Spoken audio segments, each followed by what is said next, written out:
Olá, pessoal. Estou fixando aqui o comentário para ficar mais fácil para quem entrar. Pera ainda. Fala calado.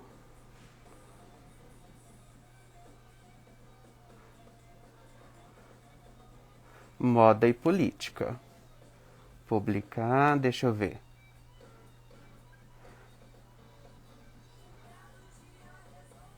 Fixar comentário. Olá, a Armária entrou. A Armária aqui.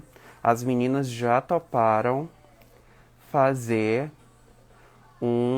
já toparam participar também do Fala Calado. Estou aqui deste jeito em homenagem ao nosso digníssimo presidente Rafisa, meu amor. Rafisa entrou. Rafisa, fica com a gente.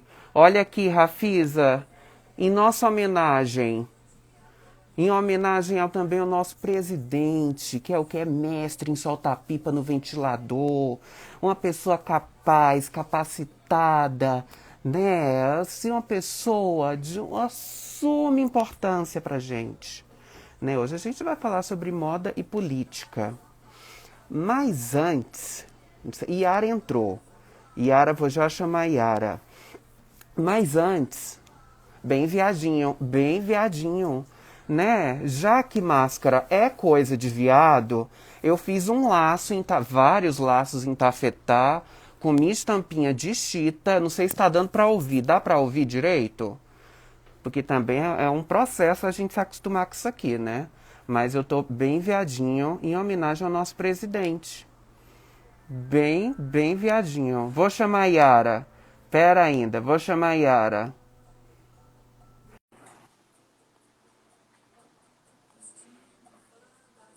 Deixa eu ver. Yara, te convidei. Ei! Olá! Olá, amigo! Como é que você tá?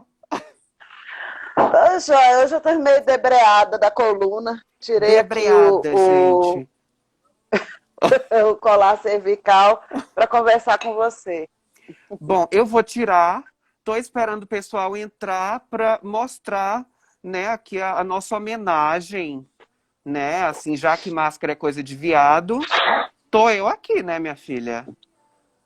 Ah, pois Belíssima, é. bem viadinho. Eu sou mulher viada também, mas não vou botar máscara não, porque senão estraga meu batom. Yara, eu tô muito feliz de você ter aceitado o convite. Vou tirar. Tô muito feliz de você ter aceitado o convite. Rafinha tá dizendo que é Claro, boa né, noite. amigo? Eu queria te dizer que já tava, a gente já tinha, eu já tinha um planejamento. Ficou um pedacinho de tecido aqui. Eu já tinha um planejamento de fazer um Fala Calado sobre moda e política, né? Aham. A princípio, ia ser as rodas de conversa que estavam programadas para acontecer lá na Armária, né? Estava programado para Ah, fazer. Só que por conta da pandemia, a gente não está podendo mais se reunir, né? E pois aí é, eu né? tive que fazer essa versão Fala Calado digital. Ah, mas que Mas bom. Até junta mais gente que tá de longe, junta, pode mas, ver. mas te confesso que dá saudade. Ai, lá não fala, meu bem. Do jeito que eu gosto de me aglomerar. Bom, para começar, eu vou falar um pouquinho sobre o projeto. Acho que Yara deu uma travadinha, foi eu. Não, agora foi. Fala Calado é um projeto, assim, eu sempre quis que qualquer coisa que eu fosse me envolver com moda tivesse alguma coisa relacionada a comunicação, né? Porque você também eu também sou da área de comunicação, sou publicitário, e eu sempre achei que moda é uma plataforma de comunicação, né? É através da moda que acompanha aí a nossa história ao longo dos tempos que a gente pode se expressar também, né?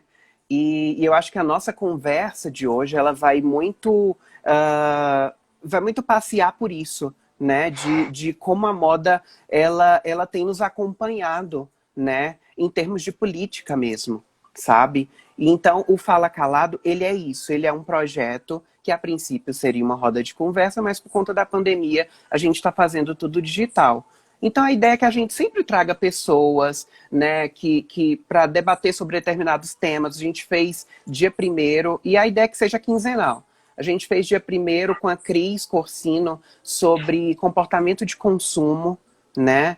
E a gente vai fazer esse agora com você sobre moda e política. E eu quero te agradecer por ter aceitado.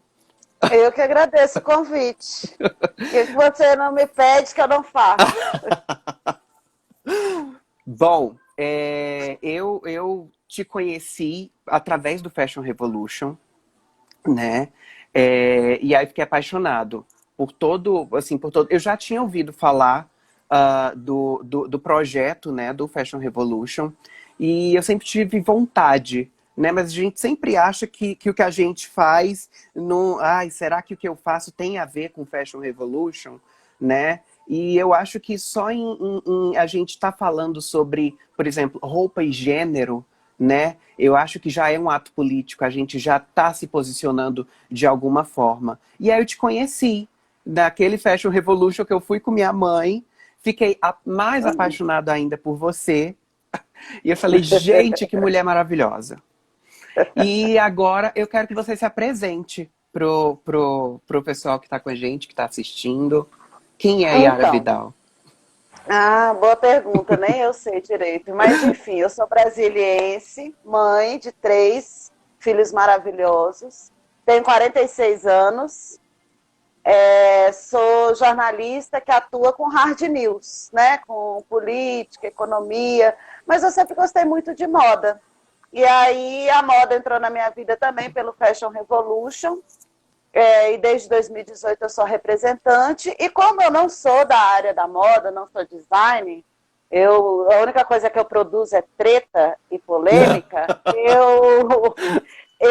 eu trouxe, quando em Brasília, eu resolvi politizar esse debate. Então, nas 2 edições que eu fiz, né, aqui como representante, eu levei para o Congresso Nacional, para poder despertar esse desejo das pessoas de entenderem que a moda ela é muito mais, ela vai além da passarela, né? A moda ela é um caleidoscópio que inclui política, identidade, gênero, né? Que está incluindo identidade, um símbolo do mundo que a gente vive, né? E eu não sei muito bem falar de mim, assim.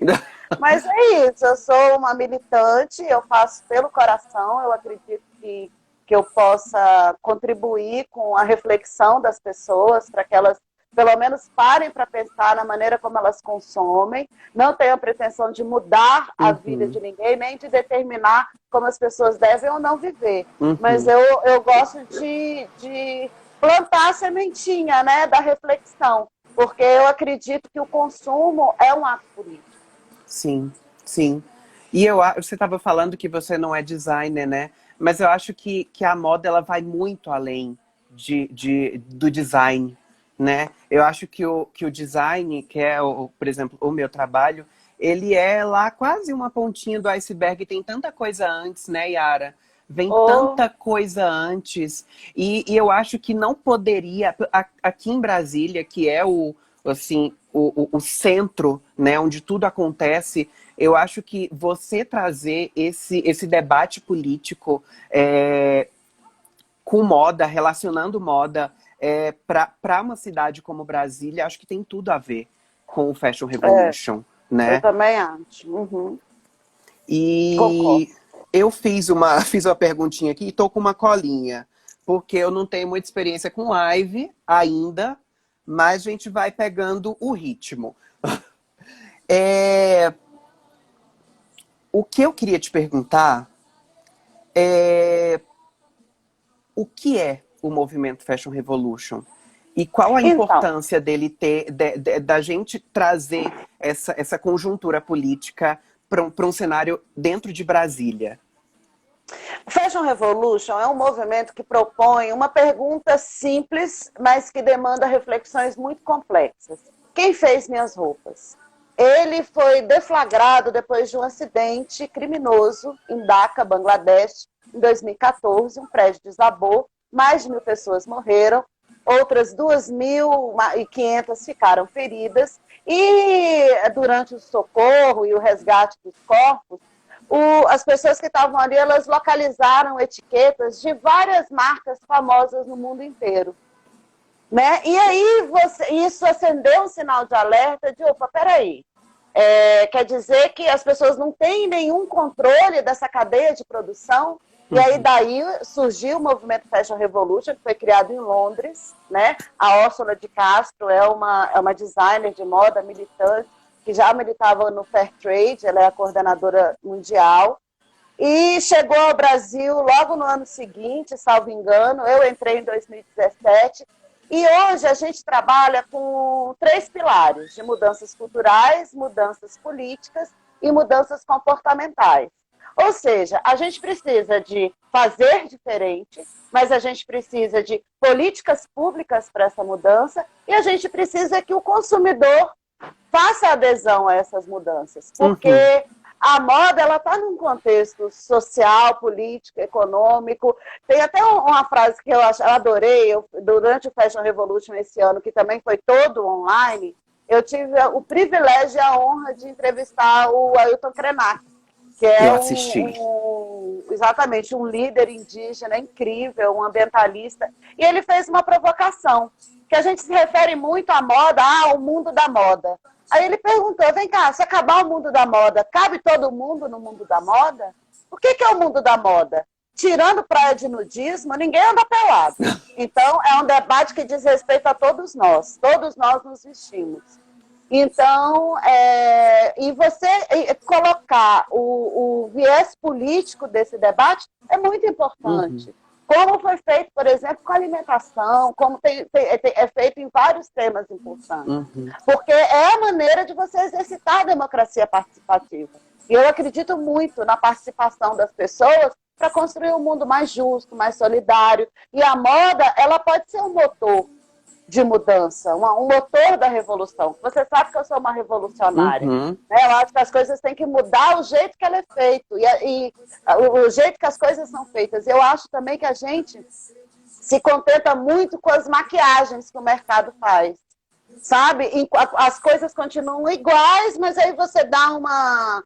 A gente chama até de greenwashing, né? Você confere atributos sustentáveis a um produto para dizer que é moda sustentável. Isso não existe. Dentro desse sistema em que que as maiores empresas, né, que a gente sabe, se você seguir o dinheiro, você vai ver que são poucas as pessoas que detêm o maior volume de produção de roupas, sobretudo no fast fashion, e que a preocupação dessas empresas é única e exclusivamente com lucro de acionistas. Elas têm ação na bolsa, e isso é um disparate, porque você elimina a importância das pessoas.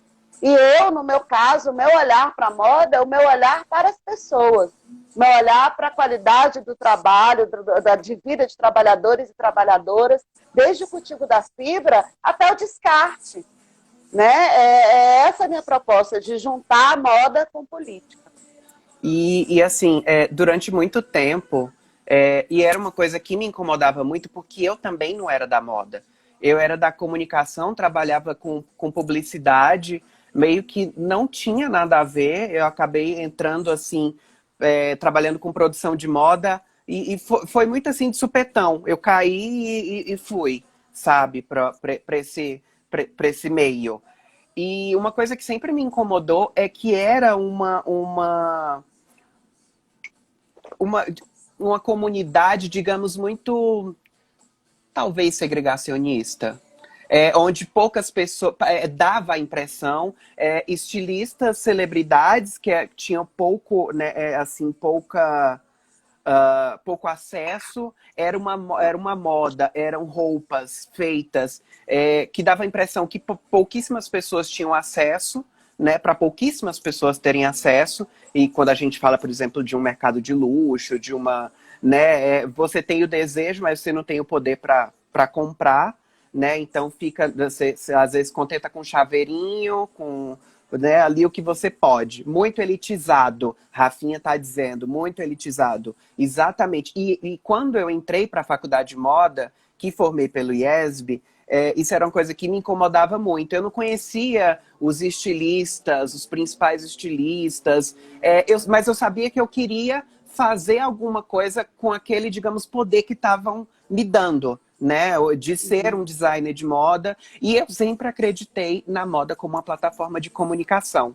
política também, né? Uhum. E eu sei que você tem um projeto que se chama Outfit Comuna. Ah, é bem divertido. Me É o fala seguinte, sobre. a Sinara Menezes, minha querida, socialista morena, ó, que está aqui, ela tinha um programa o ano passado, que era o Reaça e Comuna, no Poder 360. Aí eu pedi para ela, eu falei, ai, Sinara, deixa eu te vestir, porque aí eu posso te vestir e contar histórias Alexa, políticas das interromper. roupas. Aí ela topou. Aí o outfit comum era o seguinte, eu a vestia, ela apresentava, eu vi o link que tinha naquele debate que ela fazia com o Mário Rosa, o jornalista que era o Reaça. E aí você, inclusive, participou, acho que da primeira ou da segunda edição, não lembro, acho que foi da segunda, de algumas edições, e foi uma diversão. Mas aí eu tive uma grande mudança na minha vida ano passado, acabou parando, e aí veio essa pandemia, parou tudo. Mas aí, estou até com a canequinha dele aqui, a Jana deve estar por aí também. Ela fez a logo para mim, olha, que é o Outfit Comuna, que ele é baseado na estética dos construtivistas, né?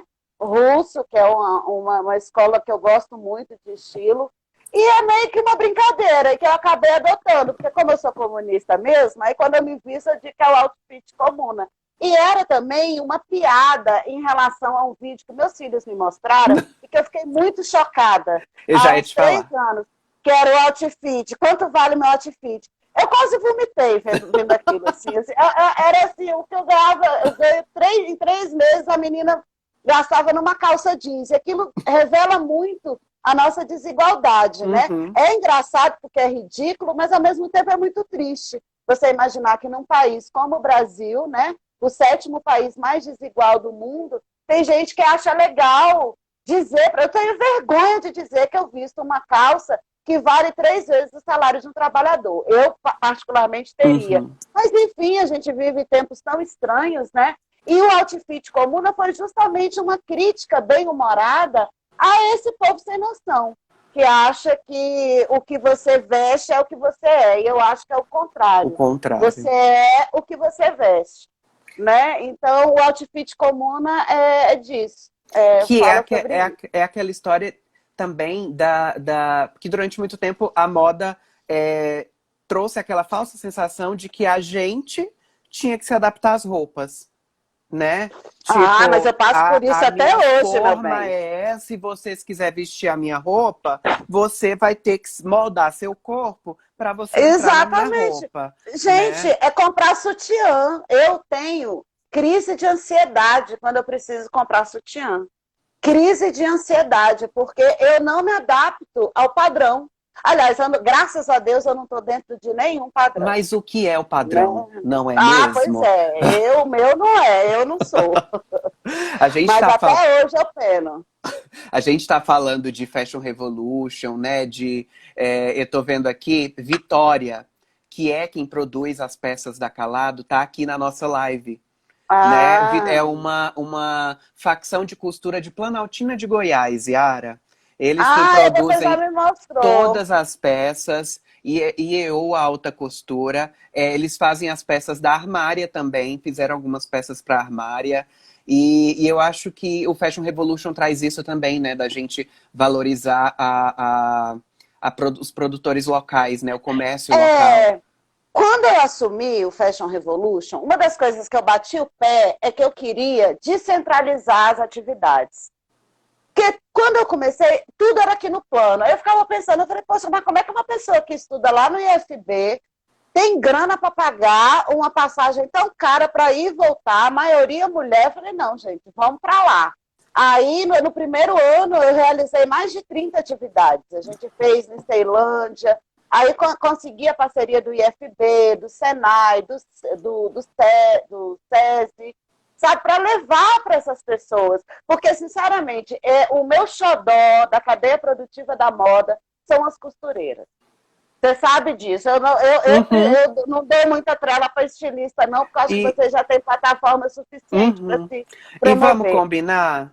Sem elas, nada acontece, Yara. Exatamente. Sem Então, elas, eu nada tenho acontece. esse compromisso de tentar dar visibilidade para quem de fato precisa dela. Né? Então, o meu xodó são as costureiras, é a galera que está lá na ponta, que eu acho que não tem nem dimensão da importância que é o trabalho que elas fazem, sabe? Então, é um compromisso pessoal meu. De ir para a periferia, de descentralizar esse debate e de valorizar as pessoas mais vulneráveis da cadeia. E quando eu fui começar, eu lembro quando eu fui começar que eu fui fazer uma pesquisa, né, de costureiras, de pessoas que pudessem produzir as minhas peças. Eu lembro que muito designer, muito estilista, ia muito à palestra, né, e eles falavam assim, eu produzo em São Paulo, eu produzo não sei onde, porque não tem quem faça, não tem quem produza. Aí eu fiquei comigo aqui, né? Como que tem? Como que não tem aqui em Brasília facção de costura? Como que não tem pessoas que produzam, que peguem peças para produzir?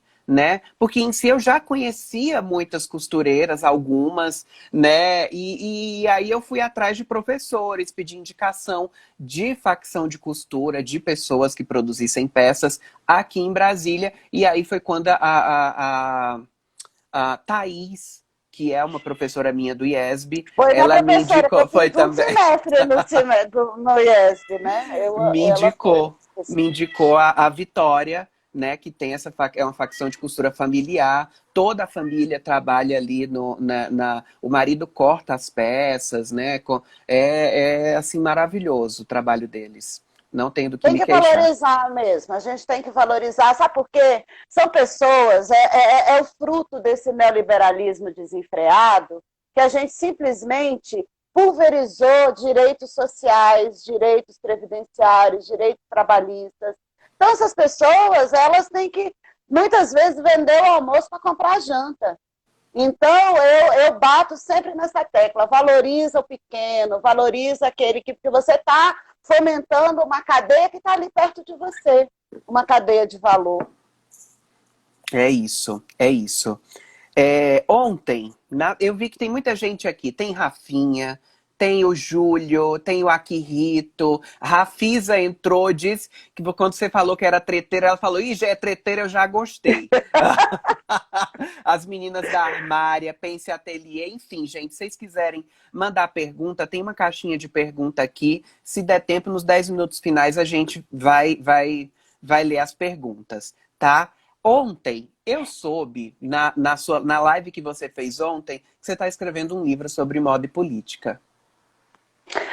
Meu bem, daqui a pouco ele vai Eu vir fiquei uma muito série feliz. ou uma novela turca, né? Porque cada livro que eu leio me aparece outro ser, parece um gremlin, sabe? Não alimente depois da meia-noite, eu fico alimentando. Eu tenho essa vontade, porque eu gosto muito de ler sobre política e eu acabei treinando o meu olhar para ver as conexões com a moda. Né? Então, eu tenho lido muito sobre marxismo e moda, neoliberalismo. Não existem esses textos, eu que Uhum. faço essas associações. Só que eu sou uma pesquisadora livre, né? Assim, eu não tenho um orientador nem nada, academia não é meu forte, eu sou uma repórter. Né? Aí Uhum. eu tenho o esqueleto dele, mas eu estou falando, hoje mesmo, uma amiga me marcou num texto de um livro que o Baudelaire escreveu fazendo uma associação com a moda. Pronto, já tem que ler esse livro. Aí eu acho que eu nunca vou estar pronta para poder fazer, Não, a sabe? gente Mas precisa disso. Você dê um um dia jeito sai. de separar por temas, por fascículo, porque a gente precisa disso. Fascículo é ótimo, vou fazer fascículo, que nem o povo fazia no final do século XIX. Pode deixar. Aí eu estou Yara, fazendo essa pesquisa e um dia eu vou me sentir preparada para publicar. a gente espera ansiosamente. Você tem uma linha de pesquisa que até antes da gente fazer a live, a gente conversou um pouquinho sobre, que é sobre moda e o sufrágio feminino, Isso, né? um dos trechos, Um dos trechos. Durante muito tempo as mulheres tiveram, e aí eu falo com relação da vestimenta, né? Eram roupas que aprisionavam os corpos femininos, né? A mulher, ela Uhum. tinha obrigações, né? Sociais, e domésticas, né? Inclusive se encaixar em determinados padrões de roupas, inclusive, né? Me fala um pouquinho sobre essa sua pesquisa de, Ó, de... o primeiro lugar, a gente tem que fazer uma diferença, salve Marx, que Uhum, tudo que a gente vai avaliar, a gente tem que entender que existe a questão das classes sociais. uhum, Então, quando a gente fala dessa moda que aprisiona, ela aprisiona mulheres ricas, mulheres burguesas, porque as mulheres proletárias sempre que tiveram que se virar para poder vestir a madame, aquelas uhum, roupas, né? Feito isso, aí a gente fala, quando a gente chega na virada do século, você tem, historicamente, várias pressões pelo voto feminino, e você tem tanto a Revolução Russa, em 17, quanto a Primeira Grande Guerra. uhum, Isso faz com que as mulheres proletárias tenham que ir para as fábricas, né? Tem que, por exemplo, fazer munição, tem que, o que era antes o papel masculino. Então, acho que essa é a primeira entrada, né? E aí essas mulheres, elas passaram, inclusive algumas burguesas, a baixa burguesia, digamos assim, não as muito ricas, tiveram que ir para o fronte da vida urbana. Né? A gente também tem que se conectar, que o mundo estava virando urbano. Então, não tinha mais como você andar com aquelas hastes, né? Que parece sei lá o quê, que ele parece uma baiana, né? O tempo inteiro, com aquelas armações crinolina, né? Que se chama, pesadíssimas. pesadíssimas, e pô, então as mulheres tinham que se locomover nas grandes cidades que estavam se consolidando e passaram, e mudou a vestimenta feminina. E com a Primeira Guerra veio também a escassez das coisas. Então você não tinha mais aquele tanto de pano para poder costurar. Então você acaba simplificando o vestuário feminino, né? E isso coincide, essa mudança da vestimenta, da indumentária feminina, com as manifestações em prol do sufrágio feminino. Uhum, Porque depois da Primeira Guerra, fala, opa, peraí, eu faço tudo que um homem faz, porque eles estão na guerra, eu estou aqui. Todo mundo tem que se alimentar, todo mundo tem que se vestir, inclusive eu tenho que vestir soldado, tem que fazer tudo. As mulheres faziam, então elas se deram conta de que elas também, se eram sujeitos capazes de produzir, também eram sujeitos de direito. Então você começa, é uma coisa meio pulverizadas. É curioso quando você estuda esses movimentos sociais, essas transformações, porque elas acontecem, elas pipocam em vários lugares ao mesmo tempo. E aí você tem essa primeira etapa. Né? Tanto que o voto feminino no Brasil é da década de 30, de Getúlio Vargas, né? uhum, Que inclusive foi um dos primeiros. Você tem a Revolução de 17, que também foi um marco, né, em toda a história do mundo, a Revolução Russa. E aí, na Segunda Guerra, você consolida esse papel feminino na produção, né, de você produzir, tinha até as municietes, acredito que seja o nome, elas que faziam munições, elas que faziam tudo. No retorno dos homens, no fim das guerras, macho é foda, né? Ah, não, agora vocês já fizeram o que tinha que fazer, pode ir embora para casa. Aí elas, não, senhor, não vamos mais voltar para casa. Aí que a coisa se intensificou, sobretudo na pós-Segunda Guerra. Falar, que palhaçada é essa? Quer dizer que eu sirvo em tempos de crise, aí depois que está no bem bom, a gente não pode mais? Aí você tem essa relação, porque quando você observa o jeito que as mulheres estão se vestindo, passa a uhum, usar calça, na década de 20 você tem, que é uma estética maravilhosa, né, no século passado, que você coincide com a lei seca, com os movimentos de sufrágio, e você vê uma mudança na vestimenta das mulheres. Né? Tanto uhum, as artistas, você vê aquelas como é que é mesmo o nome daquelas, eu esqueci agora, burlesco, né? Aquele movimento Burlesco. burlesco, Uhum. aquela coisa de cabelo curto, coisas mais práticas.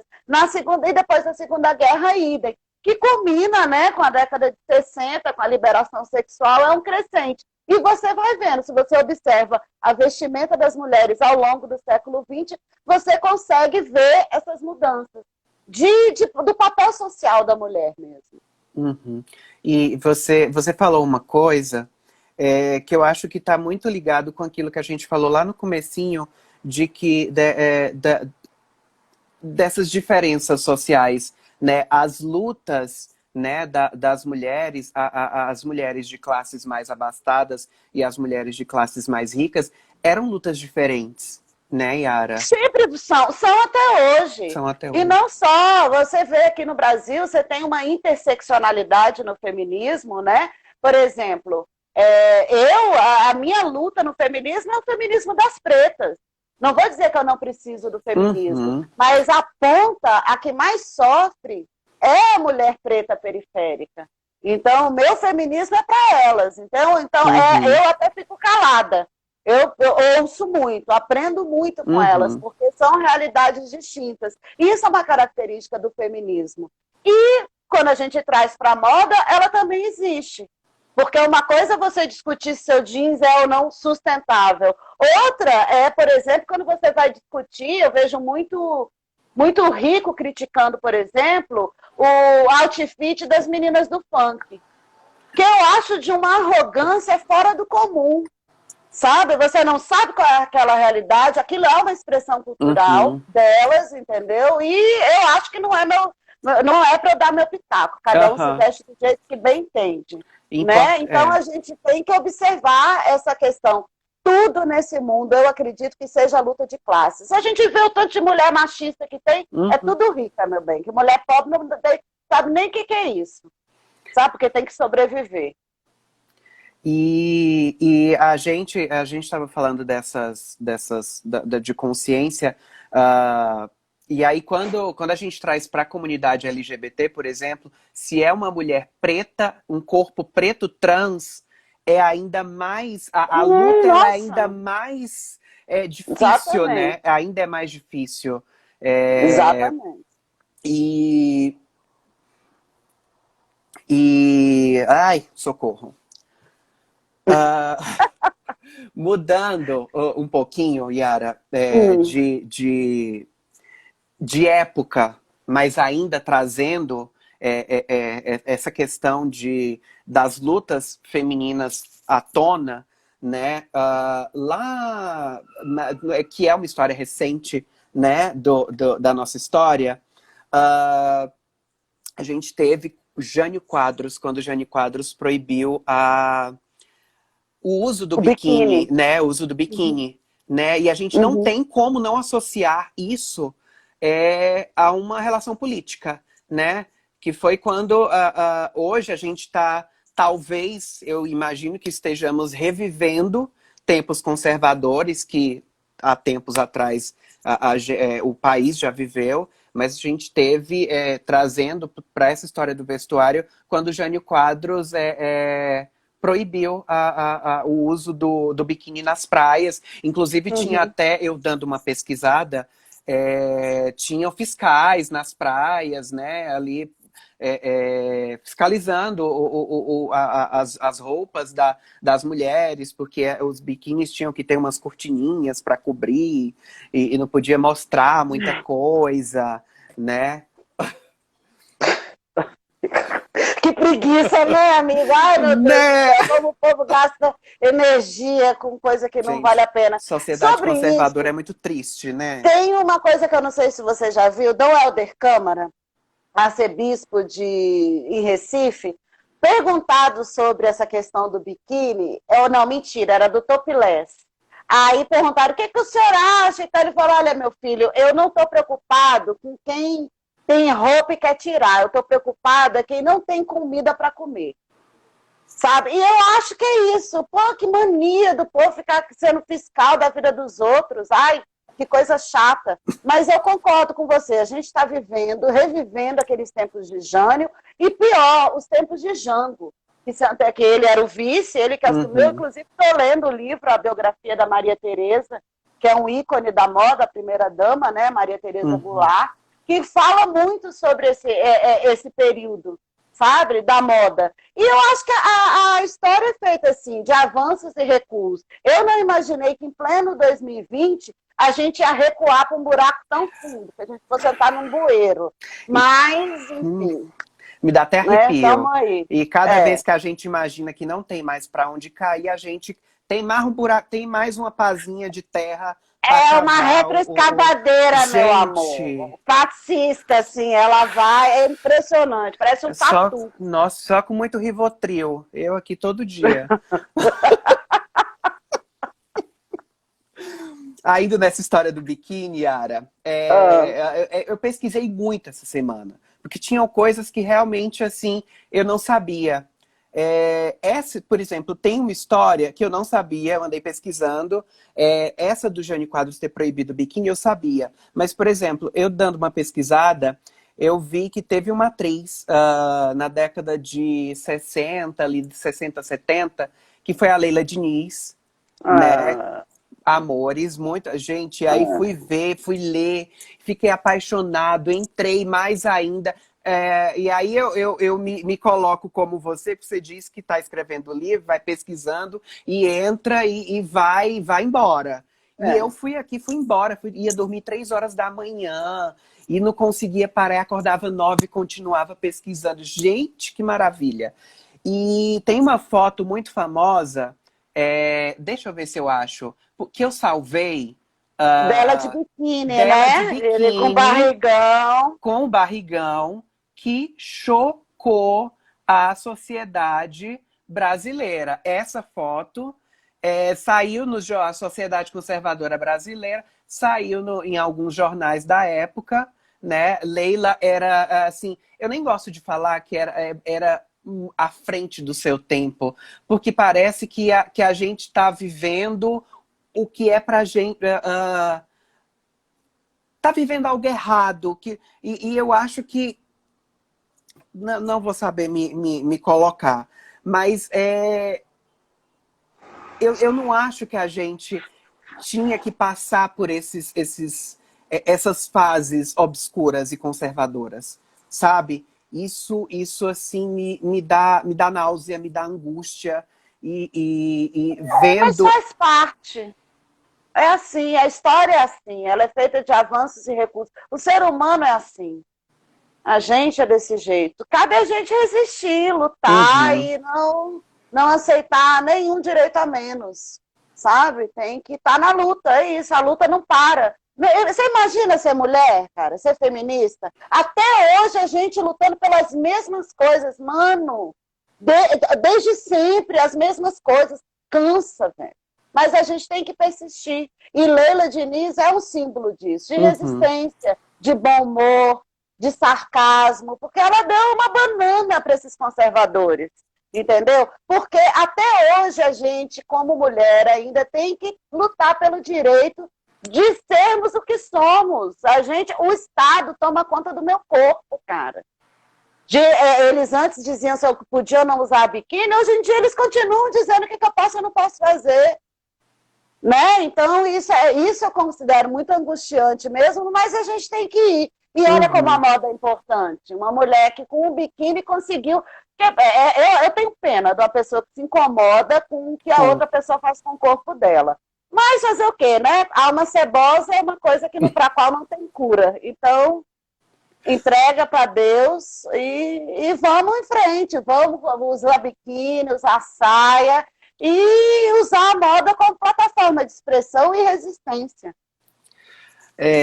Você tá falando de alma cebosa, até para divulgar nossa live, eu postei aquela música do Johnny Hooker, Alma Cebosa, que você já tinha me falado que gostava. Eu falei, gente, isso aqui é a cara da Yara. Tem que colocar. Eu tô tentando tirar a foto de Leila Diniz agora. Pronto, foi. Acho que foi. Pronto. Acho que voltou. Foi. Ela ficou ali no cantinho. Ficou no cantinho, mas não vou saber tirar, não. E aí, inclusive, Yara, e aí eu queria até que você me falasse um pouquinho sobre isso, porque ela deu uma famosa entrevista na época, né, repleta de palavrões, os jornais ficaram cheios de asteriscos, e o regime militar depois publicou um decreto que se chamava Leila Diniz, né, que parece que instaurava uma censura prévia à imprensa. E as artes também, né? Uhum. Os espetáculos artísticos. E o pior é a gente ter viúva desse tempo, né? Gente que está aí ansiando pela volta disso. Acho que as pessoas não têm dimensão. Eu não sei se é maldade pura ou se é ignorância, né? Mas a moda tem esse poder de chocar, né? Eu não sei porque, como homens de saia, por exemplo, que chocam, sendo que até a Revolução Francesa homens usavam era saia. Vocês andavam todos empoados, pareciam umas aves exóticas, né? Até saltinho E tinha exatamente, maquiagem. tanto que é o Luís XV, exatamente. Aí você tem a Revolução Francesa, você muda o dono do poder, passa da monarquia para a burguesia, e sabe Deus por que resolveram se vestir de urubu, o que persiste até hoje, né? Os homens, aí as mulheres viraram as aves exóticas, mas felizmente essa nova geração está rompendo com isso, né? Está mudando, graças a pessoas como você, inclusive. E De contestar isso, imagina. Meu corpo é político e o que eu visto também. Então, não é o Estado ou quem quer que seja que vai dizer o que eu vou vestir ou deixar de vestir. eu vejo muitas marcas pequenas trazendo, se posicionando mais, sabe? As marcas grandes eu vejo que elas ainda têm esse receio, né? De, eu não posso me posicionar, eu não posso perder aquela zona de conforto, né? De você não perder aquele, aquela sensação de privilégio, aquele E patamar siga o ali que você dinheiro, né, conquistou. amigo? Siga o dinheiro, E eu né? vejo Eu É vejo bem assim muitas mesmo. marcas pequenas, sabe? Essas marcas que estão nascendo agora, que vêm com essa nova geração, são marcas que se posicionam mais, né? Um É, é, DNA diferente, eu acho. A marca que não nasce com esse DNA revolucionário, que é uma palavra que tem várias aplicações, né? Eu não sei se ela não acrescenta em nada. Acho que é um dos motivos pelos quais eu nunca quis ser designer de moda. Foi, gente, eu vou criar coisa nova para quê? Minha praia é outra. Minha praia é criar tretas, não criar que produtos. eu adoro, adoro, adoro que você posta, adoro o que você faz. E eu também adoro comentar com o GIF da Gretchen lá no Twitter, os posts dos Bolsonaro. Já fui bloqueado por causa do Bolsonaro. Ai, que honra! Gente, Você muita honra. printou? Você devia Printei, printar e printei. botar na parede. Porque assim a gente não tem como não debochar Ufa, dessa gente.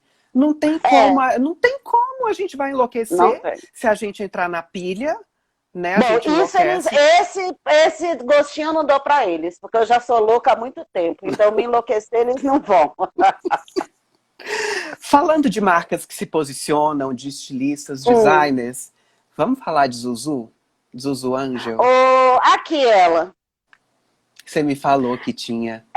Essa aqui, a Dani Scioli, é uma amiga minha, que é jornalista também, mas ela é artista. E a pedido da Hildegard Angel, ela fez uma exposição em homenagem a Zuzu, esses desenhos dela. Aí isso daqui, depois eu acabei pedindo autorização para ela. Eu falei, Uhum. amiga, eu queria tanto colocar na minha parede comuna. Aí ela me deixou, eu trouxe.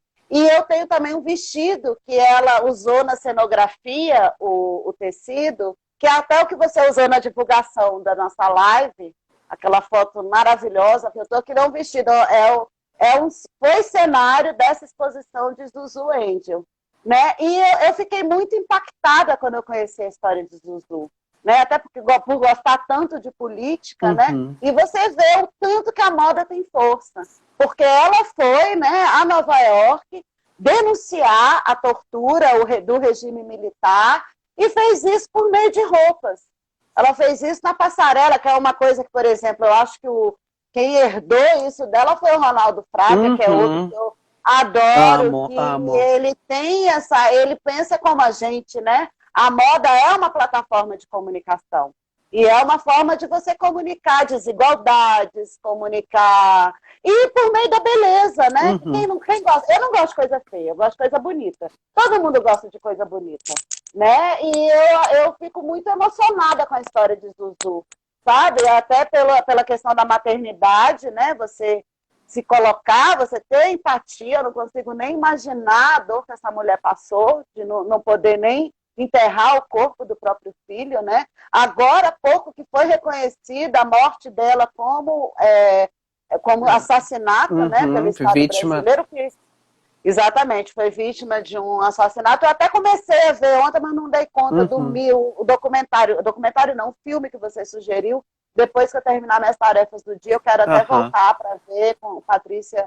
E ela, eu acho que é um emblema disso, um exemplo para a gente, de que é possível a gente fazer a nossa parte nessa revolução, né, que é uma coisa tão ampla, começar no nosso próprio armário, né? E dando valor às coisas feitas pelos outros, Uhum. entender qual é a cadeia produtiva. Eu acho que ela trouxe essa dimensão, né? E a moda ela está muito presente na política. A própria Maria Tereza Goulart, que é icônica, foi uma mulher que era comparada pela imprensa do mundo inteiro com Jacqueline Kennedy. Belíssima que era ela. Ela pode ser considerada a madrinha da moda brasileira.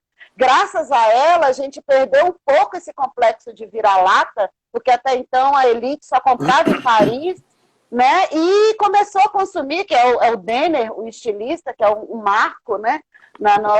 Na história da moda brasileira, que tem a ver com o processo de industrialização, com a criação da indústria têxtil nacional, e isso a gente deve muito à presença política de Maria Tereza, que, por exemplo, no dia 13 de abril de 1964, 13 de abril não, 13 de março, quando aquele discurso histórico na Central do Brasil, ela foi um ícone daquilo ali, daquelas mudanças, né, as reformas de base que eram pregadas por Jango, toda a perseguição aos comunistas, que Jango de Uhum. comunista não tinha nada, ele não era. Ele era um trabalhista, que é uma coisa totalmente diferente.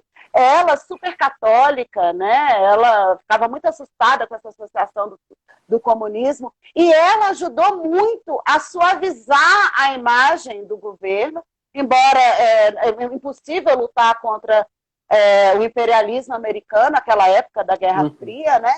Mas ela foi muito importante. Era uma mulher muito importante para a moda brasileira. E ela tem essa importância graças à política. Porque Sim. até então você não tinha essa história de primeira-dama subir em comício, subir em palanque para dar comício. E ela Uhum. inaugurou isso de uma maneira muito discreta, uma mulher muito sensata, mãe, uma pessoa muito reservada. Mas é muito interessante a gente ver, né, como as coisas estão embrenhadas.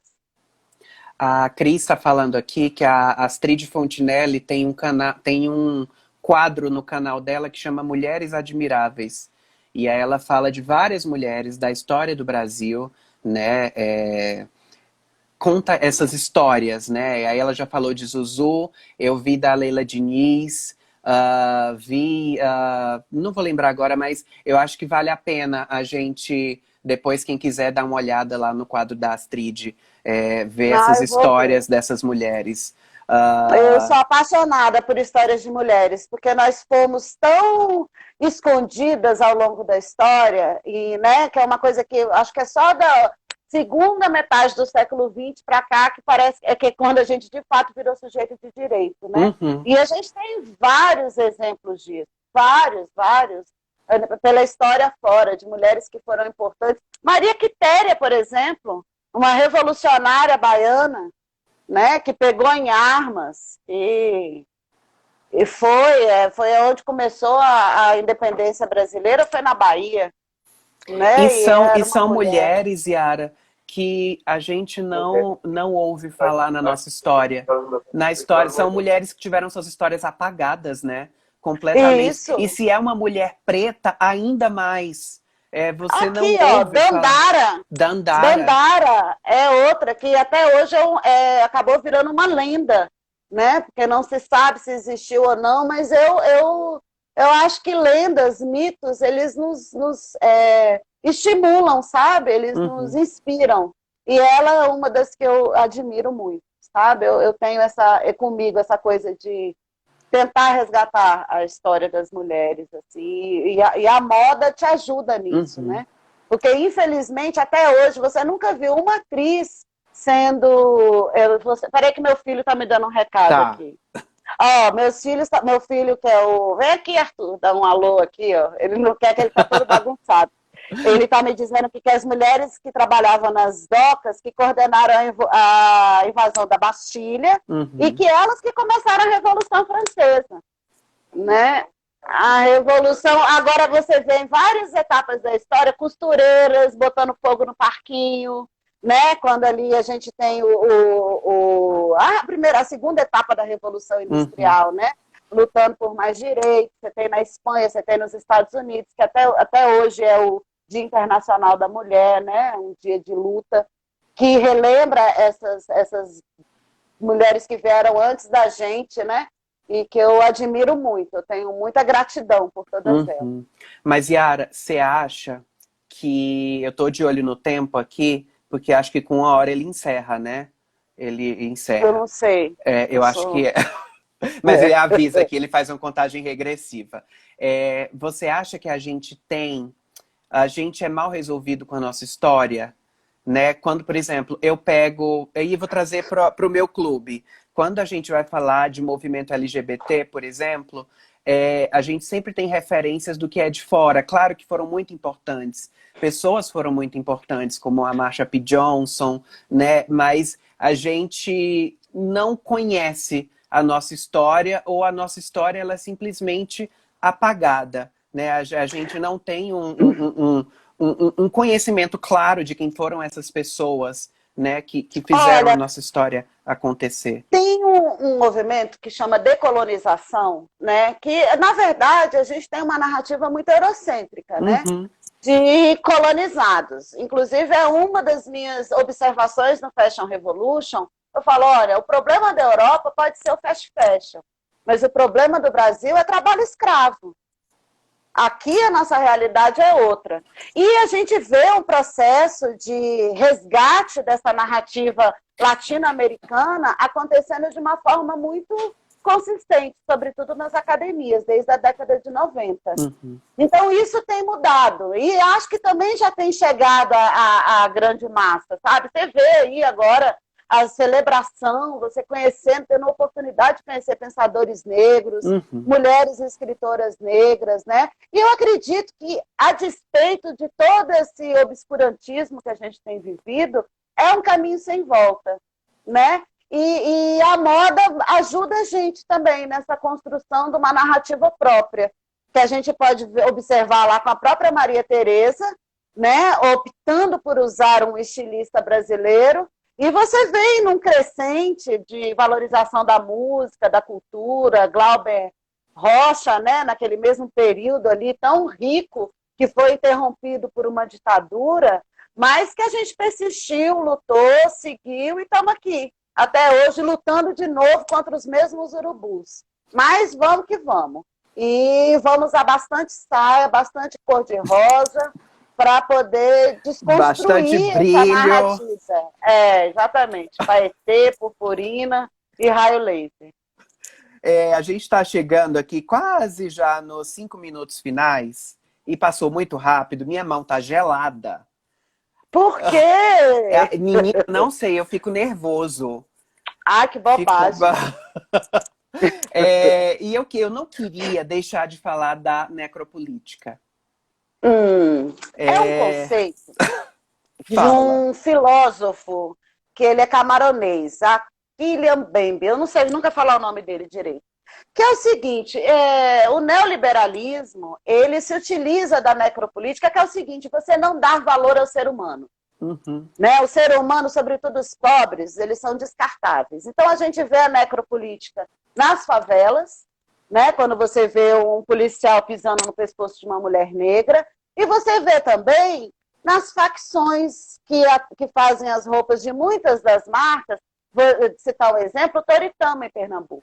Aquilo ali é um laboratório da necropolítica. Que tem um documentário no Netflix, né? Tem, eu estou me guardando para quando o carnaval chegar. Então, a necropolítica é a expressão política e social do neoliberalismo, que é você privilegiar os ricos, os rentistas, os lucros das empresas, dos acionistas, e esquecer da vida do trabalhador. Quando o governo desse psicopata libera 1,3 trilhão para socorrer banco e não consegue pagar R$ 600, por exemplo, de auxílio emergencial para quem está passando fome.